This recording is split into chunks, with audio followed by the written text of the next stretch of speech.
If I listen to half the dating advice I've seen online, one, I'll either be married to a fantasy. Two, I'll be single out of fear or be scared of being single. Yeah.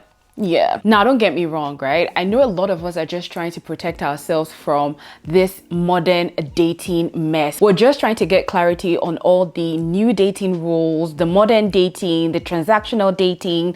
We're trying to get advice. We're trying to not look stupid. We're trying to protect our heart, our heads, our bodies, our souls, our energy, our vibes.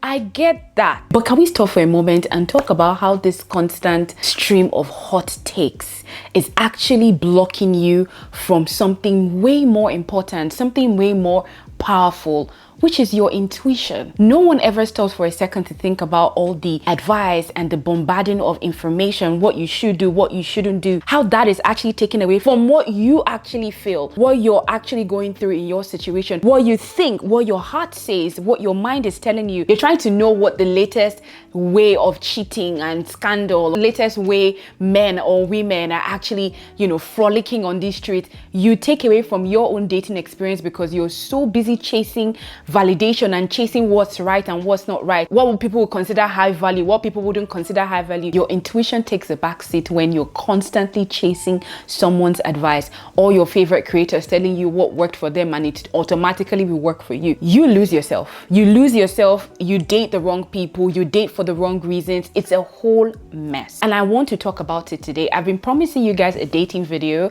and for some reason, I just stay away from talking about dating intensively. When it comes to dating, I feel like it's not a one size fit all, and whatever it is that has worked for me or what my situation looks like, it's quite different from what yours would look like. Now, there are a couple basic things that, would definitely, like, it's a no-brainer. Okay, like there are some common conversations or some common things that, you're supposed to know, you're supposed to do. And sometimes in the past, we're talking about these things like red flags and, how someone is not truly into you and stuff. Those things are surface level situations. And aside from those things, I just generally stay away from talking about dating because dating to me is very crucial and no one has it figured out. Okay, no one has the dating playbook. No one has, this is how you truly can, excel or be successful at dating, because it's not real. Okay, it doesn't matter how long you've been doing this. Okay, even the professionals are humans at the end of the day. And yes, they might know a bit more or they might guide you through some certain things. But for the most part, you need to figure it out yourself.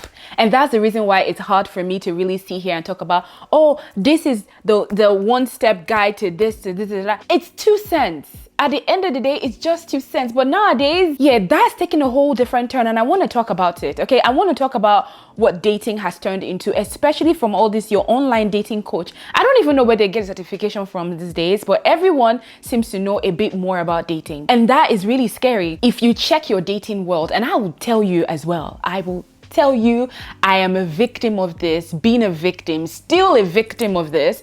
And I have been brainwashed in so many ways that I took that into my personal dating life and my personal situations. And I have seen firsthand how bad, how traumatizing, how unrealistic that is. There are certain things or standards that have been put out there that I want to talk about. We all have taken all those conversations and all those advice and all those 1,000,000,001 steps that you should take to captivate someone or to be in a healthy relationship. We are implementing it consciously or unconsciously. You might not know that's what you're doing, but you consume the content most of the time unwillingly every single day, and you listen in for the God knows how many seconds or a minute or 2 minutes that you listen to those videos or those conversations. It sticks. Unconsciously, you start to see yourself having certain conversations with your partner, and it's like you're a brand new person. All of a sudden, you don't even have thoughts of your own. You don't know what you like, what you don't like. We're going to talk about it because dating, it's going to be a long video. I have broken this video down into different subtopics. I'm going to try my best to touch on every single thing,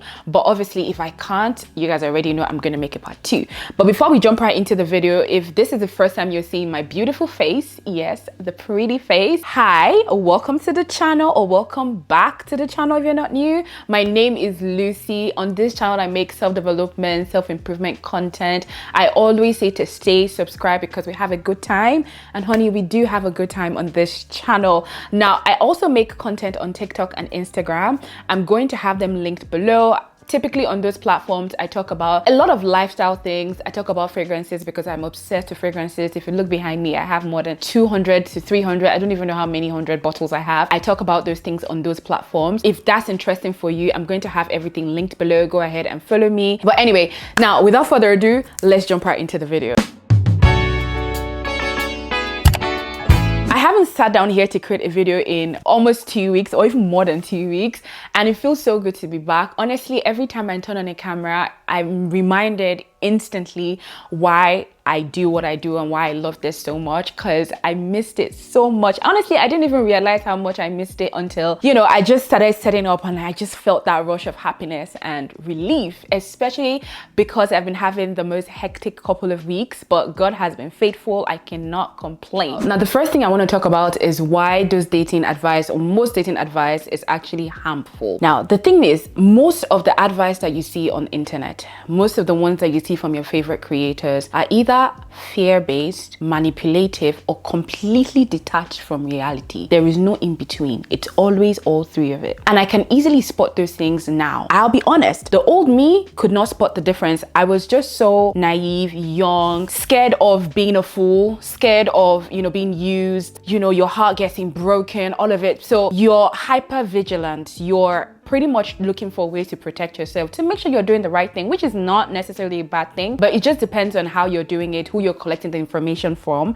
and how you're implementing that into your relationship. I'm gonna read you guys a couple of the topics that I see that are so popular and people consume. Actually, they consume like no man's business on these apps, right? I'm sure you've seen it, but let's go through a few. Never double text. If he doesn't spend XYZ amount of money by date 3, walk away. A high value woman would never do XYZ. Women should never chase. The 3-month rule, 6-month rule, 5 weeks rule. Black cat, golden retriever. You should never buy a man a gift. Men should never be spoiled. How to make him chase you. How to make him obsessed with you. How to make him a yes man to all your needs. What high value women do in relationships. How high value women carry themselves in relationships. There are a lot more, okay? I can't, you know, fish out a lot of these, but these are the most popular ones and I'm pretty sure you've heard them before. And I'll be honest with you, all of these things I just read are for clicks. Like, they are so good at captivating your attention because 9 times out of 10, if not 10 times out of 10, we have similar situations majority of the time. Like the feelings, the emotions,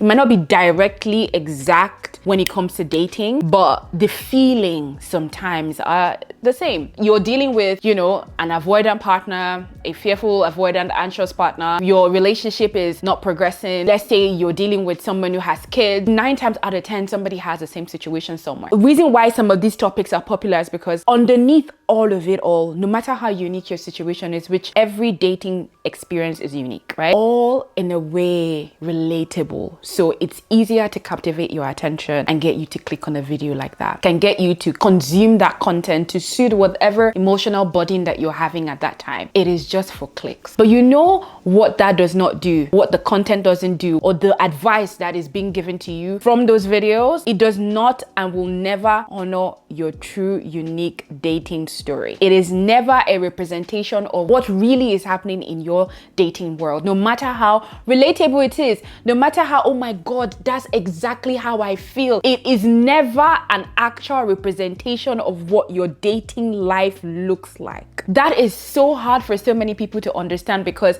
it just feels like every girl's having the same situation. When they're saying things like, do you feel overwhelmed? Do you feel one-sided? Do you feel like you just need more? Do you just feel like you deserve more? Do you feel like you just need to be treated like a queen?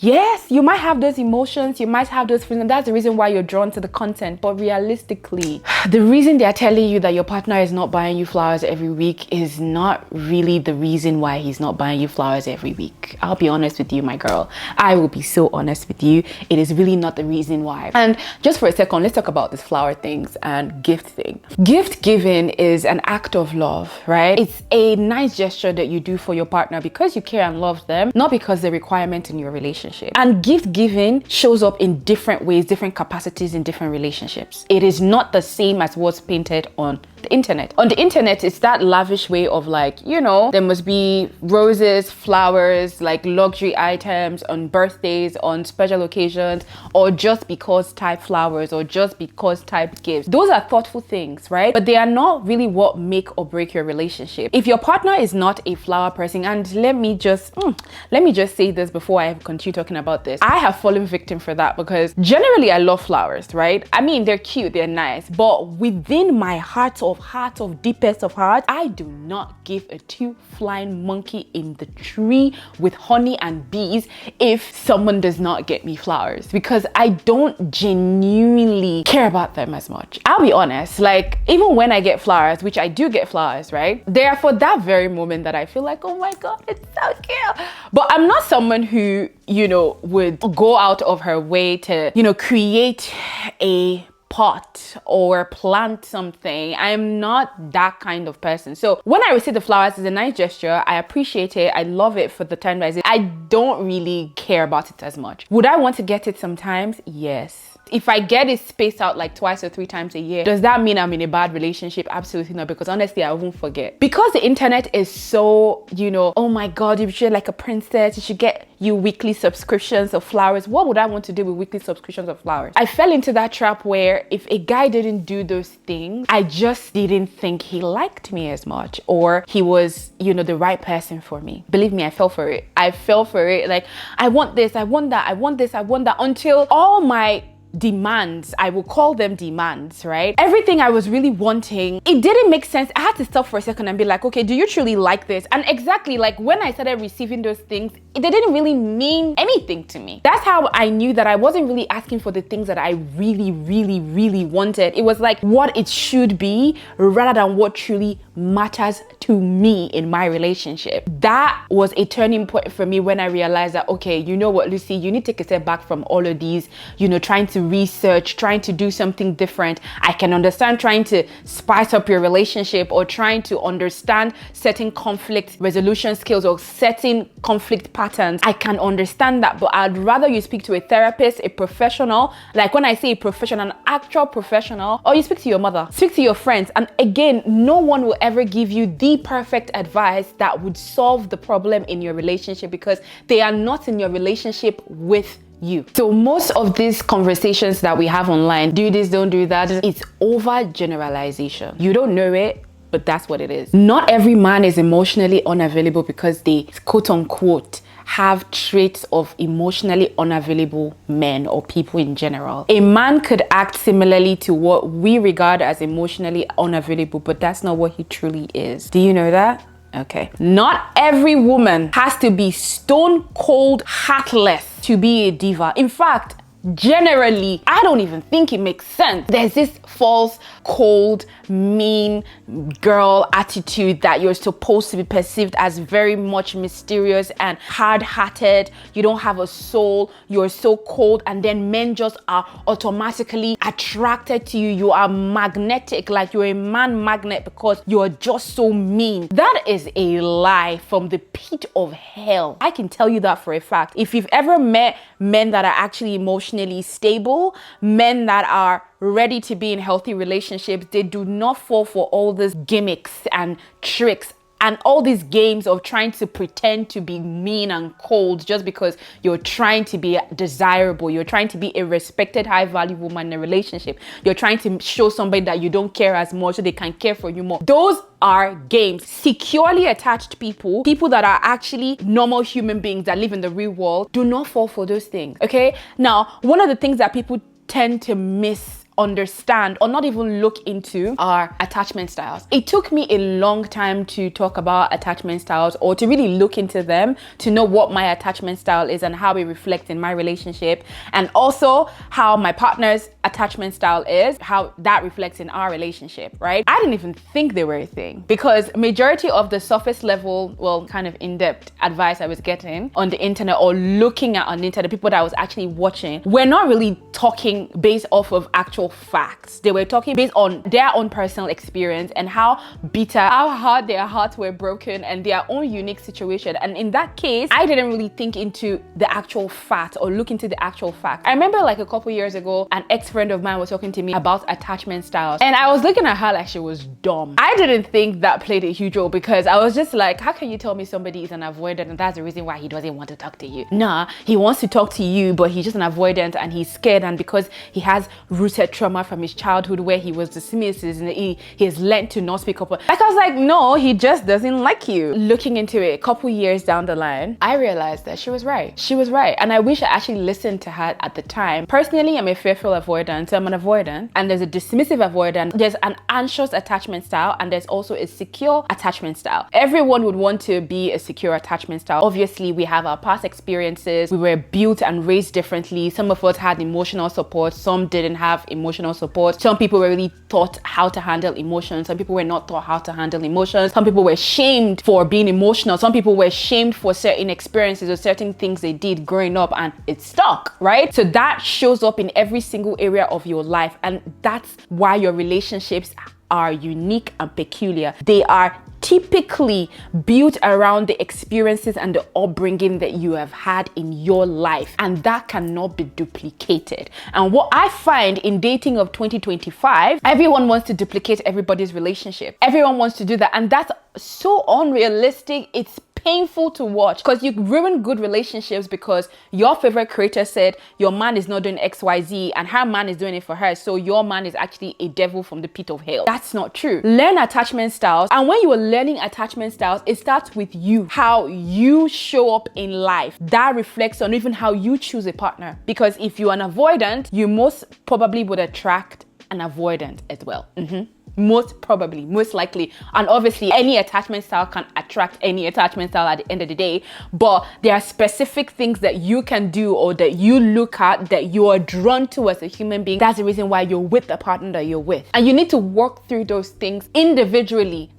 Work through it with yourself and also with a professional. Majority of these things are trauma. Majority of the experiences need to be healed, and sometimes you cannot do the work by yourself. That's the reason why you need a professional to help you through that work. I always recommend BetterHelp, because you're not sponsoring this video, but I use them. I actually have therapy in 60 minutes. So I use BetterHelp all the time because I am not above mistakes, okay? I am human. And at the end of the day, we are all humans. No matter whoever is advising you online to do whatever, they're as human as you are. And they're talking to you based on their experience or their resolution skill, or what they've done in their life is not necessarily good or bad, and will not necessarily work for you as well. I like Shira 7. Some of the things, like when I say some of the things, I mean like very little, very tiny of the things that she talks about, I can definitely relate to, or I see reasoning with. But majority of the things she talks about, honestly, they're not personally for me. Her and every other, advice, dating coach, whatever it is that's out there, what I fear that they do to young minds for the most part is create paranoia. You become paranoid.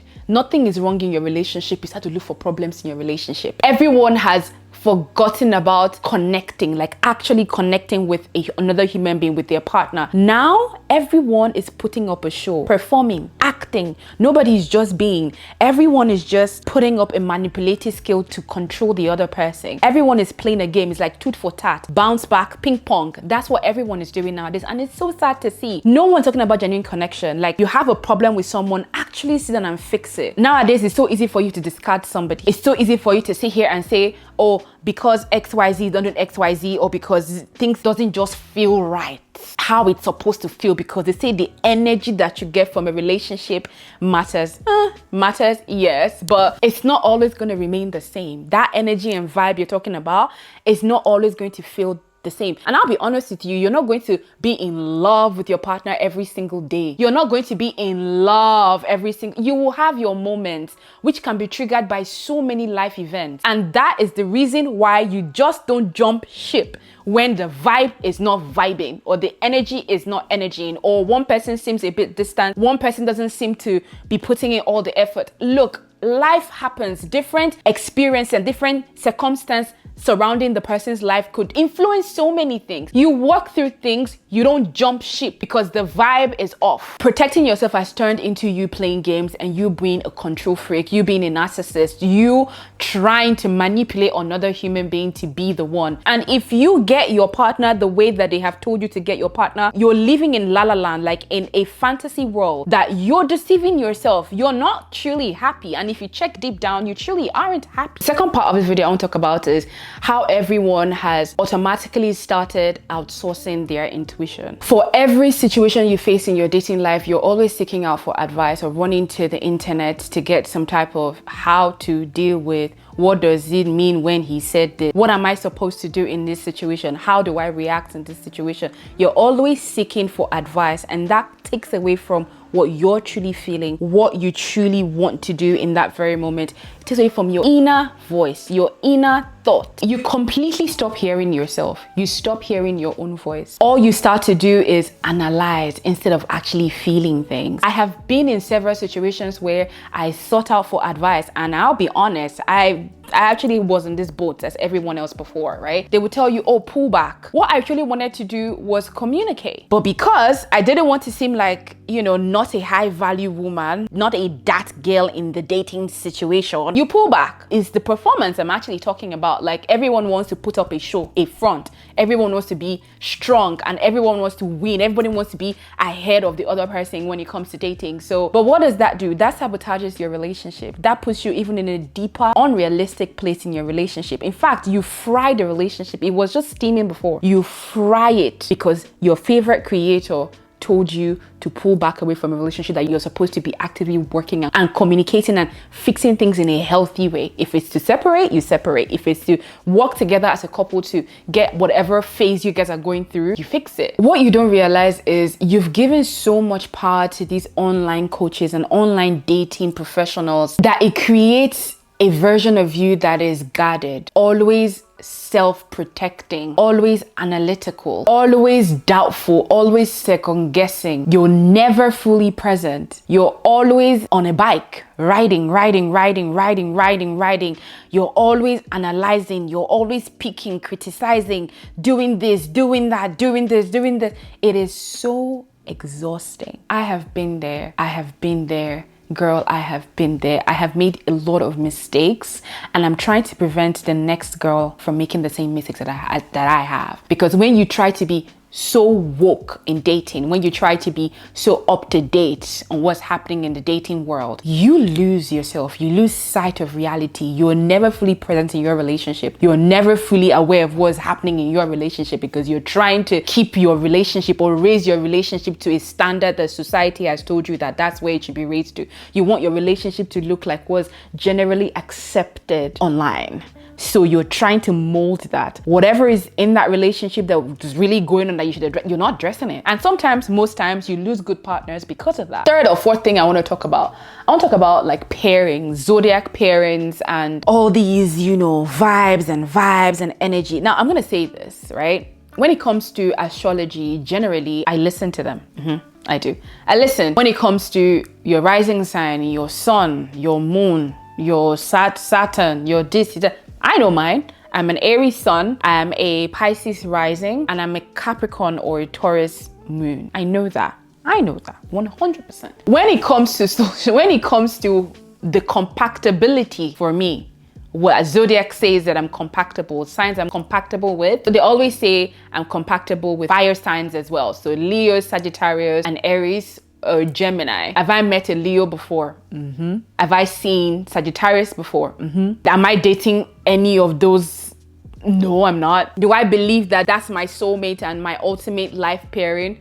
No, absolutely not, because it's only God that is going to tell me who my life partner is, and I'm going to be aligned with that path for me, okay? All these, you're supposed to be with this is what you are as an Aries, and then you being merged with a Leo is your absolute pairing, for lack of a better word, and just for me being completely transparent. That's bullshit. You're not supposed to be, because the sun and the moon said that. You're wasting your time. And honestly, you must think dating is a joke for you to think that it is that straightforward. It's that you're supposed to be paired with this person and then automatically you have the perfect relationship. That is complete BS. If you are basing your relationship on that, you go on a date and you're asking them, what's your zodiac sign?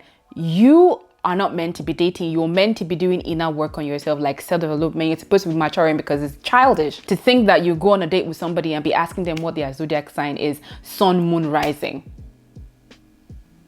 Me talking about how bad dating advice has gotten and all these dating coaches, there are still a few, when I say a few, like very, very, very little advice, dating advice out there that I would generally lean into. And typically how I'm able to discern healthy versus harmful advice is, one, advice that encourages you to reflect instead of react. So those ones that come in here and tell you, oh, so this is what you should do in a situation like this. When a guy starts to act like this is what you should do to get one up him. Those are typically not the advice that I listen to, because they don't encourage me to reflect on my situation. They just give me an action and I'm supposed to just implement the action in my relationship, despite them not even knowing me for a can of paint. Second thing I look out for is languages that are being used in those videos, especially languages that do not shame me but empower me instead, because a lot of the words that are poured out in these videos, they shame you. It's almost like they're calling you stupid for being in a situation. They yell at you. I've seen a lot of these girls come in here, and men, and yell at you and say, you are dumb. Don't be a dumb bitch for blah, blah, blah, blah, blah, blah. Guy, take it easy. Take a step back from the screen. You're yelling and it's disrespectful. Third thing that I actually look out for those dating advice is they give you tools and talk about emotional maturity, and they are never anything that are manipulative. Like you see those ones that say how to get a guy to chase you, right? Yeah, those are the ones that typically red flag. Anyone that is talking about how to get someone to do something for you or how to get someone to be a certain way for you, yeah, that's manipulation. Those are dark games you should not be playing. And anyone who encourages tools like that for manipulation instead of emotional maturity, I typically stay away from. The fourth and most important thing I look out for is actual guidance that helps you be human in every situation. When you hear someone talking about actual human ways that are okay to deal with situations, like, crying, going back a few times, which is not necessarily a bad thing. You guys, it is not a bad thing to reconcile or rekindle relationships as long as it is not in a harmful situation. You will learn. You will always learn. There is no pride in a relationship. There is no such thing as ego in a relationship where it's like you really want to be with someone, but because your ego is too bigger than the love and the human that you are, and you know that you're going to be laughed at. That's not what your creator said you should do. That's not what they did. They left their partner immediately he made the first mistake. So you will do the same thing. Where is the human in that? Because you're not perfect. No matter how much you love someone, no matter how much you are obsessed with someone, you can still hurt them intentionally or unintentionally. Most times unintentionally. And that doesn't make you a bad person. Do you have to take accountability? Yeah. Are they in the position to either accept your apology, move on, and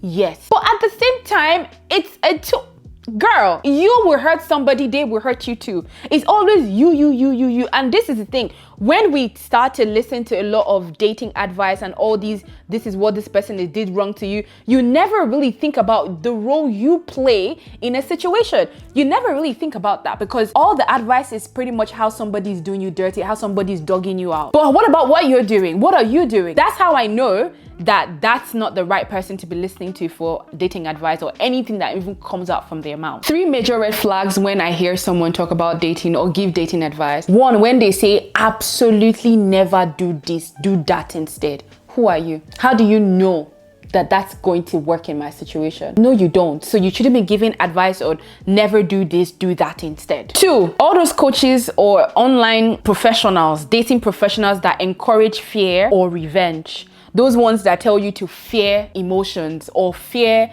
reactions or fear crashing out. And those ones that tell you this is what you should do if they cheat on you to get back at them, or this is what you should do when they do something, it's revenge. And that's implanting fear into you that certain things that happen in your life you should be scared of. No, you should address them. Fear builds so many more harmful things in your life, and once you start to fear certain things, it becomes a bigger issue later on. If you start to fear conflict, if you start to fear communication, if you start to always your only option they tell you is to pull back your energy, don't speak, don't react, don't do this, don't do that, don't do this, at the end of the day you get to a point where that would be a problem. Even when you want to react, even when you want to communicate, you will forget how to communicate, and that's a deeper issue on its own. That therapy, years of therapy, you create a deeper issue for yourself when you start to play all these games. Third red flag, those advice that feel like you have to perform to be loved.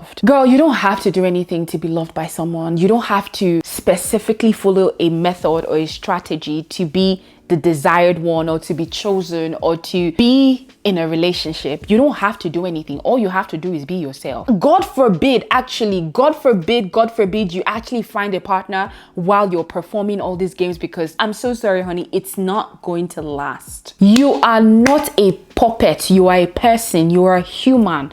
And love is not a chess game. I want to talk about what you should be doing instead when it comes to dating. And I feel like I'll touch on this a bit more later, but there are 3 or 4 things that I personally do right now that helps me so much navigating my dating world and my dating journey. The first thing is to slow down, okay? Slow down and always turn inwards first. After the dates, after the conversation, whatever it is that's going on in your dating world, always look inwards first. If you have to write it down and journal every single feeling that you're feeling, do that. That properly helps you assess what your situation is and what you're truly feeling. So you can sit after dates and write things like what felt good versus what didn't feel good, okay? Always look inwards first. 2, you can seek for mentors and professionals. Like I said, therapy 100% will help you when it comes to navigating your dating life. Also, if you need to speak to somebody else, look for someone that is actually a mentor, someone that is living the life that you want realistically in real life, and not someone that is just going viral or someone that just looks good. You get advice and mentorship from that person. Third thing, which is my biggest thing, and I've talked about this before, learn your attachment style. When you learn your attachment style, that generally helps with how you show up in relationship. It also helps with who you're attracted to. You can learn your partner's attachment style later on. If you're in a long-term relationship already and you're trying to do better with your relationship, what you can do first before seeking any type of help is to learn both attachment styles and that moment. How does that show up in your relationship, especially in the areas of conflict that might be an issue in your relationship? You start from there. Start from there, and believe me, I promise you, your relationship will start to have a different turn from that point. Take it from me, as someone who has done the work, your relationship will completely be different from that point. What people don't realize, and you particularly watching me, is you are your best guide. The best guide that you could ever ask for in life. The more you heal, the more you do the inner work, the more your wisdom becomes your own compass. And you need to always trust that, your intuition, trust your wisdom, trust your judgments, trust your decisions. You might not know it all. You could seek for help, but for the most part, you are your best guide. You are in the best position to really figure out what is going on in your situation, going on in your life, in your dating world. I'm not here to tell you not to take advice from all these dating coaches or professionals that claim to know so much in dating. All I'm just saying is not every voice deserves a table at the seat of your heart. Dating is personal. Dating is sacred. It's part of your becoming, and no TikTok, Instagram, YouTube guru, dating coach can walk you through that journey or walk you through that path. None of them can walk that path for you, and you need to understand that. So I say all of this to say, take what resonates. Make sure you're discerning healthy versus harmful advice. Leave the rest. But for the most important thing I'm going to say, always remember to come home to yourself at the end of the day, because you are the best person in that situation to guide you through whatever it is you're going through. That's all for this video. If this video resonated with you, let me know your thoughts in the comment section below. So just keep dropping all your comments down below. And if you have specific topics you want me to talk about when it comes to dating, leave them below as well. And and I'll get to it, okay? Don't forget to subscribe to the channel if you're not subscribed. Follow me on my socials, Instagram and TikTok. I'm going to have them linked below. Thank you guys so much for watching this video, and I will see you in my next one. Bye. Listening in your car, at your job, you at home, I don't care where you at. Turn this up right now, because we're about to go in. Hey, step